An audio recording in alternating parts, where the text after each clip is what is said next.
Hi everyone, this is Tim, your instructional designer, and I'm going to show you one way that you can do formative assessment with your online lectures using D2L's self-assessment tool. Here's how it works. This is just a quick little audio lecture that I put together to demonstrate this tool. Here's my lecture 1.1, and here's the self-assessment for that lecture content, which contains some formative assessment questions with feedback for the students.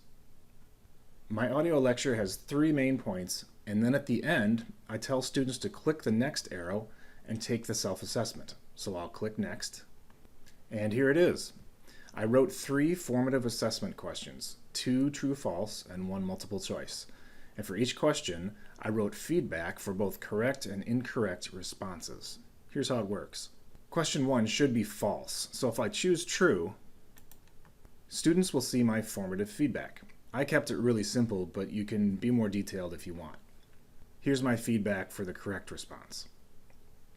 There also is this check my answer option, which gives students some overall feedback on the question.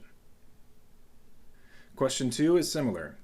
Here's my feedback for the incorrect response and for the correct response, and my overall question feedback. I've told students that they need this knowledge for the quiz and which part of the lecture they'll need to review if necessary. In my case, I gave an actual timestamp for lecture point number 2, but you could give more general guidance if you wanted to. You could even add in the specific content for them to review right on the screen. You can use the rich text editor to add text, video, and other content types. And finally, question number 3 is multiple choice, but same as before, I've added feedback for both incorrect and correct responses. And in this case, I used the hint feature to give them a little help if they need it. That's optional though, you don't have to give hints. And then my overall feedback for that question. So that's basically how self-assessments work in D2L.